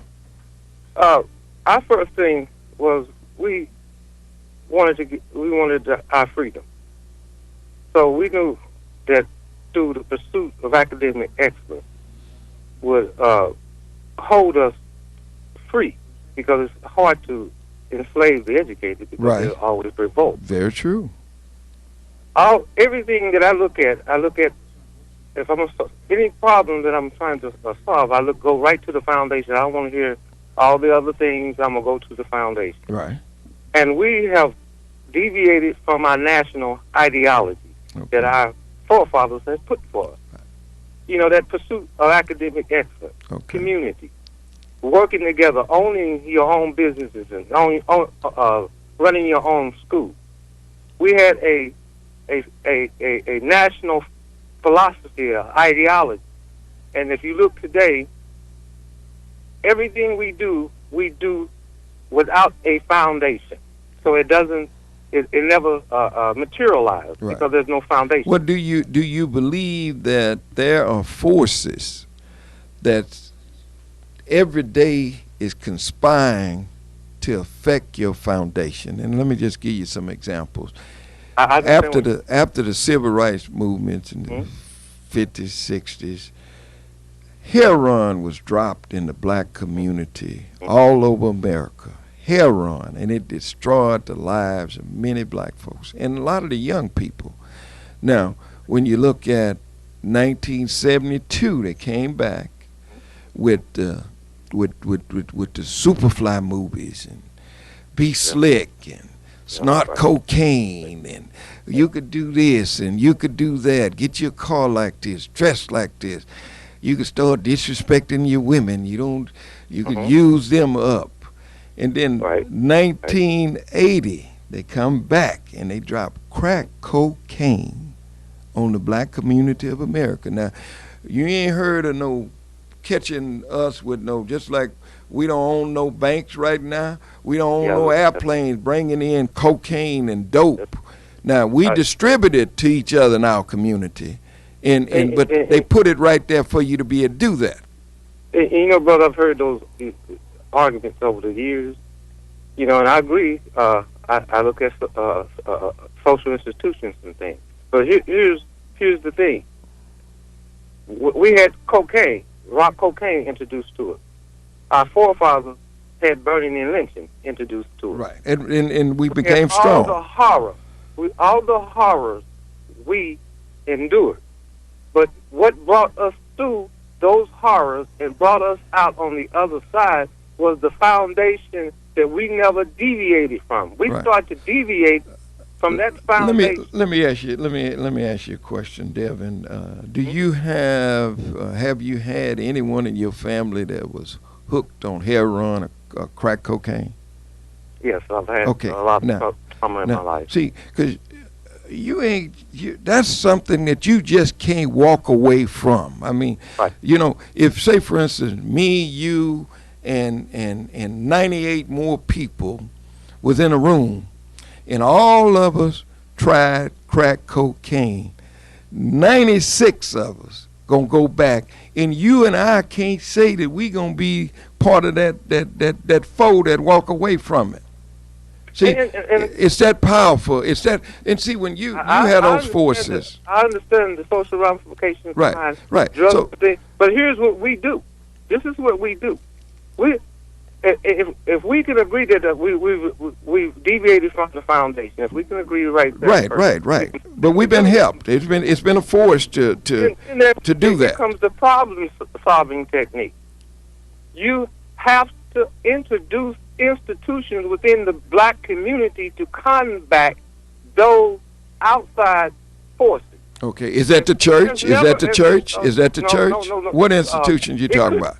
It could be the church, but it's not the church. Okay, well, what institution? It's the institutions and the community organizations that are community orientated. Okay, do you live in Dallas or Fort Worth? What city you live in? I'm out of Dallas. I'm out of Dallas now. But when I was in Dallas, a lot of people know me there in Dallas because I did a lot of social work there in South Dallas off of Barr Street. Okay, I have some more callers. Just round it up and tell me what can we do? What institution that you have knowledge of that we can make a difference? Because we have a list of people who want to talk. Go ahead. We can start with Paul Quinn up there. Okay. As a nucleus. Okay. As a base and a way to distribute information. Okay. We have to have information distributed. Okay. And if Paul Quinn could be a mecca for that, things can start to happen. Make your trip. Go to Paul Quinn and see what you could get established, and let's make a difference. I was a student there at Bishop College. But go to Paul Quinn. Just whatever. Just take the time and go to Paul Quinn and see if we get something started. That might be the vehicle that we need. I got another caller. But appreciate you, Devin. Okay, do that. All right. Got James on line 3 from Palestine. James, how you doing, James? Yes. Good morning, Robert. I always appreciate you and Reverend Ron and Reverend Barnett. All of y'all doing up there in the Metroplex. I'm down here in the country, and all you saying is I feel is happening down here too. Yes, sir. And because of education and the ignorance and stupidity of the people here, even the churches and the preachers down here. You know, our city is going to be full of preachers and things for funerals today, and tomorrow the churches will be full, but Monday through Saturday, they're going to be AWOL. You know, and we need them to be accountable like you're saying. Right. You know, what is it? And I just want to, you brought something to mind, and I want you to keep your thought. Yes. But what is the role of the church? Can to me, the role of the church, when God created the earth, the first thing, like Rev Barnett said, he created family first. Right. And then the church should be a support system for the family. Right. And we should be our brother's keeper and love our neighbors. And like Reverend Hain was on MSNBC the other evening with Dr. Eric Dyson, and he spoke about how America is a hypocritical, what it is, system, because we claim in God we trust, God bless America, but we won't love one another and won't be our brother's keeper, love our neighbor. And he said, how God said, how can you love me whom you've never seen and won't love one another? And like the earlier on caller was talking about, those big mega churches up there, T.D. Jakes and all those guys there, to me, they can be upset with me and sue me. They'll get my bills, but they are playing games up there. Those are the guys pimping Dallas, Fort Worth, and all around. And not only them, that Joel Osteen guy and all those other people, and the Pope, the way they parading around, they're going to find themselves in hell when it's all said and done. Yeah, they're not leading like they should. Yeah. But I think it's going to be a special place in hell for preachers. Yes, sir. Because with some preachers, I'm not going to say all, but some. Right there, you go. But we know if they are very disobedient, and the reason we know that, we can look around and see the families, whether you white, black, or whatever race, creed, or color you are. We call ourselves Christians. We need to get in gear. Something else, right quick, before I lose a lot of thoughts. But when the churches take that money downtown, I said this before on the program. The members of the church should be able to use that money from the church as collateral to start businesses or to improve their families and everything else. If not, take your money out of there and go to a place and open up your own savings and loans, your own banks and everything, and have it, that way. That's God's right. people never supposed to suffer. Right. We're supposed to help each other. But when we don't stand up and we don't make sense, things like this continue to happen. See, it's our fault that because we accept it. It's our fault. Them same people that's in that mega church that's tithing every Sunday. And a lot of times they tell you, all I'm gonna do is I tithe, and whatever happened to the money, I do what I say, because God say all I need to do is get 10%. That old selfish mentality. But follow that money to the bank. See, there you go. Yeah, follow that money to the bank, and that money gonna go to another community for development, and your community gonna continue to be blighted. Yes, it is. But in I want to ask you this question, James. I know that many of the churches down there in Palestine, they're gonna reach out to the poor folks and the senior citizens in 2 weeks, and then they're gonna prepare for Christmas. And then, and then they go back to their old way. I don't understand that. I don't understand. And I'm not just blaming the preacher. I'm talking about the members of the church too. Don't you know that it's 365 days a year, and all you willing to do is help poor people on 2 days a year? Yes, sir. That's they're very hypocritical. I really don't believe people that go to church. If the pastor even have read the Bible and understand it himself, herself, it could be male or female, but I don't think they really read the Bible and they really know who Jesus is and what Jesus is saying that we should do. The two things I said early on, love thy neighbor as thyself, and we are our brother's keeper, all of that is for real. Well, and if you get to know Jesus and God, like you're saying right there where you are, everybody should be loving and helping each other. Put those differences to the side, be forgiving, and really help each other instead of... Okay. James, I'm going to have to go to a break, but James, appreciate your call. Let me give you one more thing right quick. Okay, they telling me I got to take a break, James. Yes, sir, but let me hold on then, James, but I got people waiting, but so I'm going to give you a chance. Okay, we're going to a break. The Knon iPad Air Pledge Drive Contest is on right now. Call 972-647-1893 and make your pledge to automatically be entered to win. The iPad Air just came out November 1st. It weighs just 1 pound, is 20% thinner than all other iPads, and has a 9.7-inch screen display. You have less than 1 week to make your pledge and be automatically entered. Drawing takes place on November 9th at 12:01 p.m. All contest rules available at knon.org. Contest ends November 9th. Call 972-647-1893. Support the voice of the people and be automatically entered for your chance to win. Community radio provides the kind of programming you won't find anywhere else on the dial. Nowhere else can you find such a variety of formats and personalities in North Texas as on KNON. But this is only possible through the support of our listeners. KNON depends on listener support to stay on the air. Now is the time for you to help keep this show on the air. This pledge drive will continue until the station reaches its goal. If you're waiting out the pledge drive, you might be waiting out the existence of this show on KNON too. So don't wait for someone else to do it. Without the support of people like you, there wouldn't be any community radio on the air in North Texas. So take a few minutes and make a pledge. 972-647-1893. 972-647-1893 to keep your favorite programs on KNON.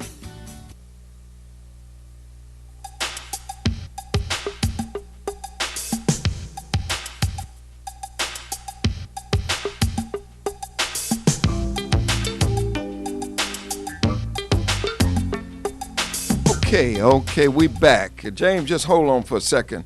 We have, for a donation of $75, you could get 2 tickets to Kirk Franklin's Gospel Brunch. That's a live gospel show, non-alcoholic beverage. And this is December the 29th at the House of Blues. That's 2200 North Lamar Street. And if for another $25, you get a T-shirt or a hat or an apron. So somebody call in and get this deal. This sound like a deal. So like we doing our pledge drive, we need this show. Rev Barnett has been on here for 30 years, and we need this. So okay, so let me see somebody make that pledge and get this. Okay, James, we're gonna give you. I'd like to get your radio station ID, but I can't give that out. Okay, well, we get it. Let me get it out the air when you get a chance. Your number, they'll give you my number. This is my cell phone. Okay. But let me say this: blacks dying. Economic growth is in our community, but it's the funeral home because when they're burying more of us, and it's not natural death. And the other thing is, when you don't pay those funeral homes, they come and get collateral, which is land and other things that we have. And they have a lot of land in the cities and the country, especially where I am down here. Right. So that's what I want to say, Boo. Well, appreciate you, James. And every time I hear you, James, you talking about the truth and what it takes. And James, just keep on fighting, because I know you down there with a whole bunch of rednecks, and you just keep fighting. You know it. Just keep Sir. fighting. Thank you so much. Okay. All right. We go to line 1 to Randy. Good morning, Mr. Pitre. How you doing? Just great. I'm doing great, and I'm glad finally, after an hour and a half of listening to the show, somebody positive finally called up and started talking about positive ways to change reality. Because, the black man is not the only man that's been held down in America. Right now, there's the Native Americans that kept this land flourishing before the Europeans showed Very up. True, very true. That are on military bases, basically, now, still. Right. With a fence around them. Right. An invisible fence. That's right. You can't go hunt over here. You can't go do that. But you know what? And the Irish came, and they downed them. And the Chinese came, and they buried them along the side of the railroad tracks. Didn't even give them a grave marker. But you know what?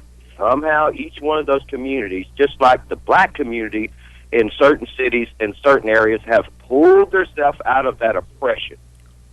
Well, Randy, that's what we got to do here in Dallas is, we talk about the church, we talk about how Pete Sessions is doing us wrong, but when Pete Sessions does us wrong, we go and protest.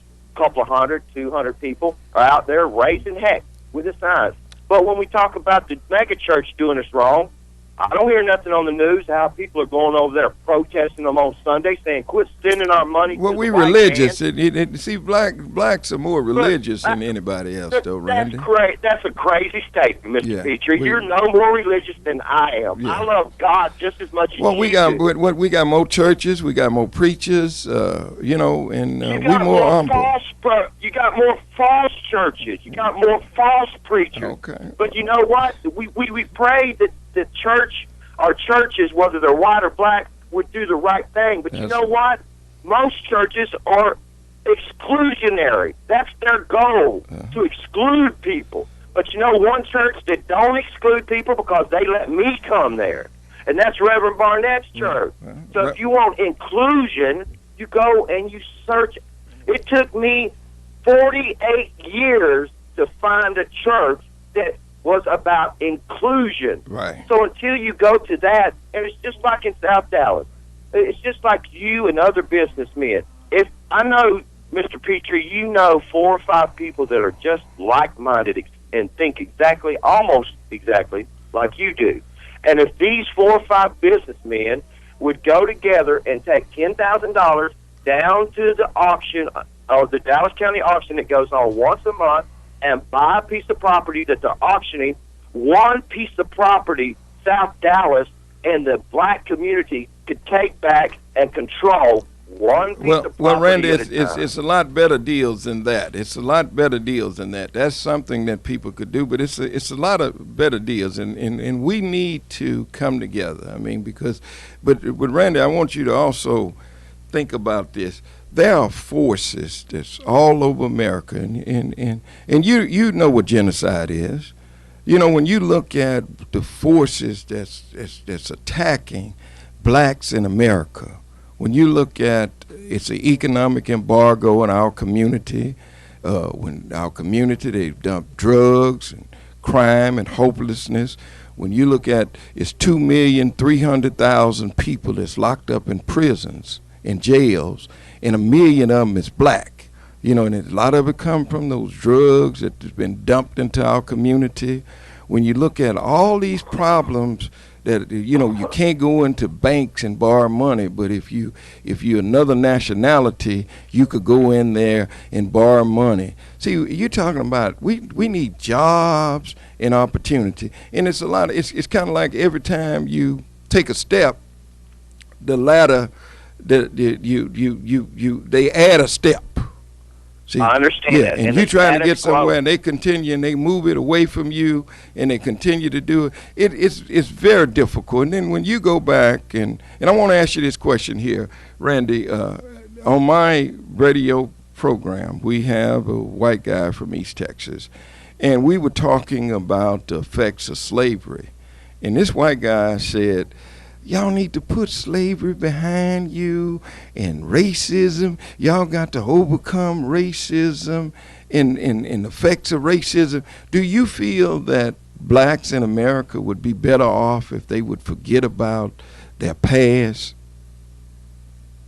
No, I feel blacks in America would be better off if they used that as constructive. Right. If they used their past as constructive. You know what? We'll take advice and criticism from people, and it's not what they say to us, it's how we personally perceive it and react to it. Right. I can take your advice that you give me either as constructive criticism or something negative coming from you in the same words. Right. So what I'm saying is, let's get together with 4 or 5 like-minded people of us and start buying South Dallas up, and then you've got well, that makes sense.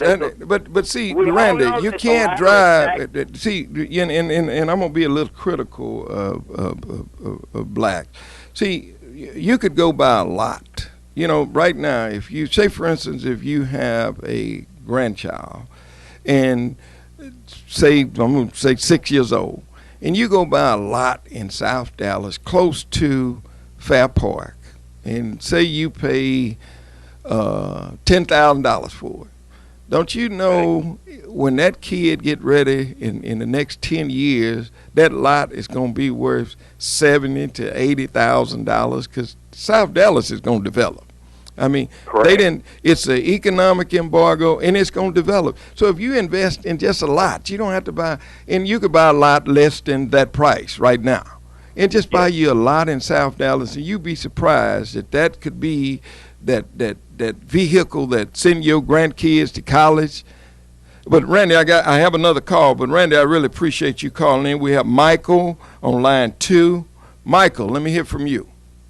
Bless you, brother. How are you? Just great. Sir, I want to make one statement of clarity so that we are clear on this.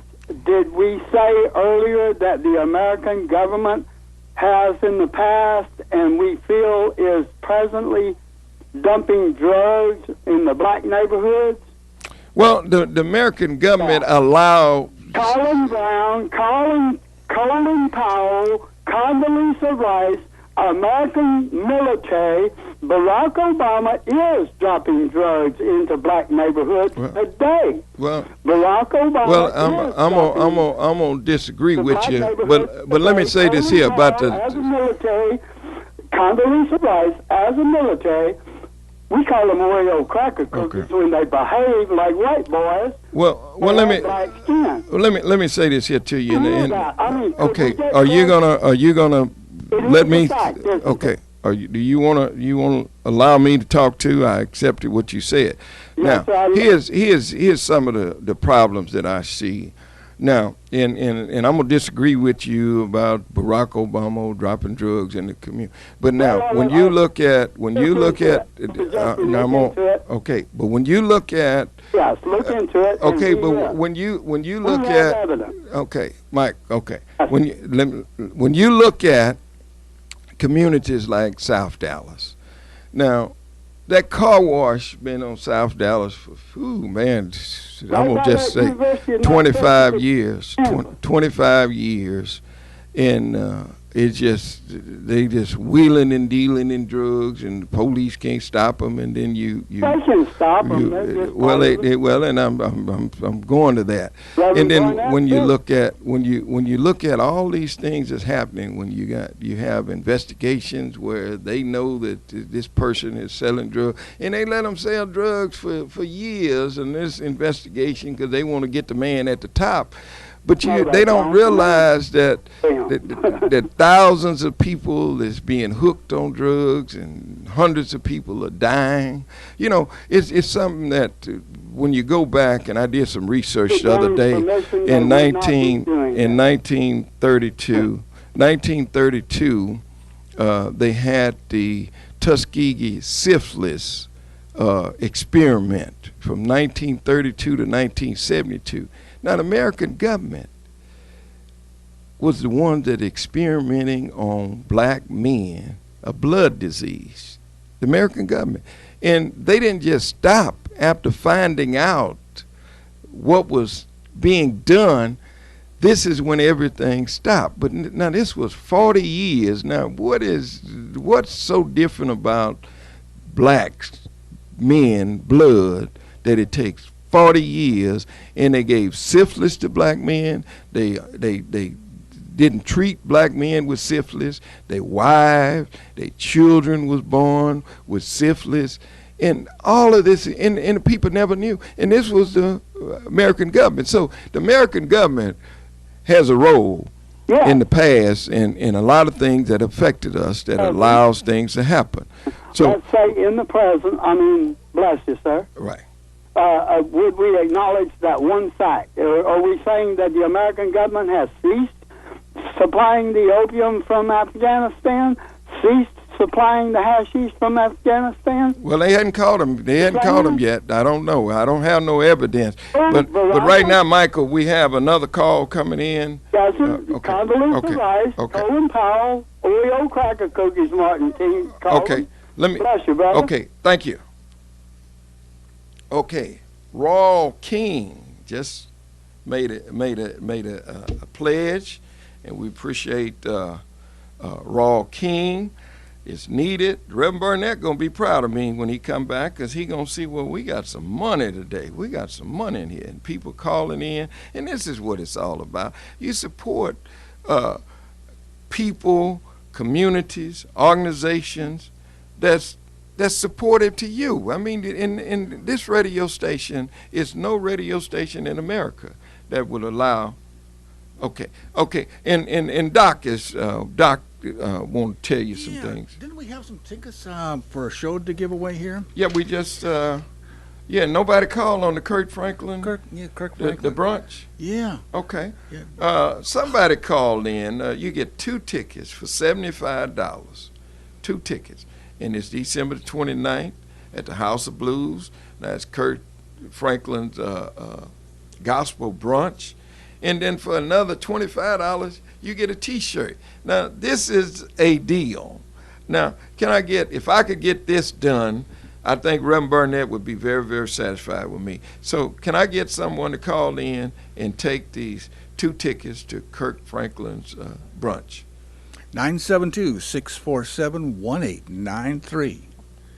That's what we're calling it. That's what we're looking at for. 972-647-1893. Well, and I really hope that the listening audience, you never could replace Rev Barnett, but I'm just thankful to have the opportunity to be here today and fill in for Rev Barnett. So, but if I could I just want to get one more pledge. Somebody call in and give a pledge, because I want Rev Barnett to be happy with our conversation that we had today, and that I've raised some money.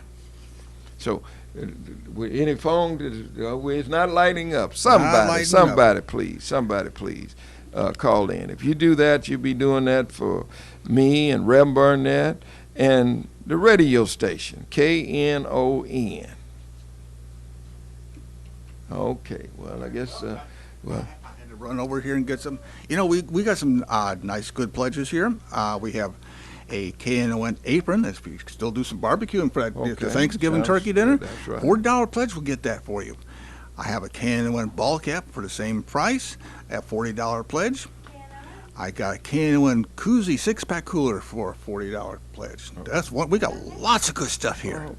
And it's going to be raining here pretty soon. Okay. And we have a KNON poncho in black waterproof hood for a $35 pledge. We got all these nice little easy to pledge for items. If you want to be on that cool side, we got Ray-Ban glasses here for a $35 pledge. KNON aluminum sports bottle for when you're doing all that running around the lakes. Right. Yeah, for a $35. Keep your cold drink cold and keep you hydrated. Was it? Keep yourself hydrated. And then for grocery shopping, we got Thunder tote bags. You best to get 2 of those. That would be a $50 pledge. That way you can have one on one shoulder, one on the other shoulder, and you're a very balanced person. Okay, well, that sounds good. And that phone, okay, we got some pledges coming in. Okay, time for me to go back to work. Okay, got some pledges. Do we have any more calls? Okay, well, with the pledges is what it's all about. So once again, I really appreciate being here to be able to talk to you and in the as listening audience, and just hope that you have a great day and nice weekend, and but I hope it was something said today that may inspire you, because I think it was Devin said that the thought that he's going to go out to Paul Quinn and see what he could get started. This is what it's going to take. You'll be surprised at what you can do when you stand up to make a difference. If you don't stand up, is nothing going to happen. And if you continue to vote in these politicians that go downtown, Dallas, Texas, and Fort Worth, and make deals for themselves, and the community continue to get nothing. Okay. Also, go to your church. If your church is just feeding people 2 days a year, and if they not open up the pantry enough, and if you got people coming in there and they saying no to them, tell them that, hey, get that food away, and then we gonna get some more. Just give it away. And if they come in here lying, talking about they're hungry, let's feed them anyway. And that's what it's gonna take, because you don't know what people are going through out here with this day and time. This is not easy. It's not easy. And then when you look at, it's 48 million people on food stamps. Now, it's 17 million people that's on white people that's on food stamps. You got 10 million black folks on food stamps. Now, blacks it's about 36 million people, and we 1/3. Okay, so it's all over. Okay, hope you enjoyed it. Thank you. KNON 89.3 FM in Dallas and Fort Worth, the voice of the people. Business owners, tell KNON's listeners about your business. You can put your business or event on KNON. KNON currently has space available to run announcements for you. Tell KNON's listeners about your goods, services, nightclub, concert, or event. Help keep the voice of the people on the air while putting your information on the air. KNON's been named the #1 radio station in Dallas by both the Dallas Observer and D Magazine. Put your business with Dallas's #1 station. Call now for more information at 214-828-9500, extension 227, or extension 233. For more information, go to KNON.org and click on the Run Spots on KNON page. It's a great way for your business to support community radio while letting more people know about you.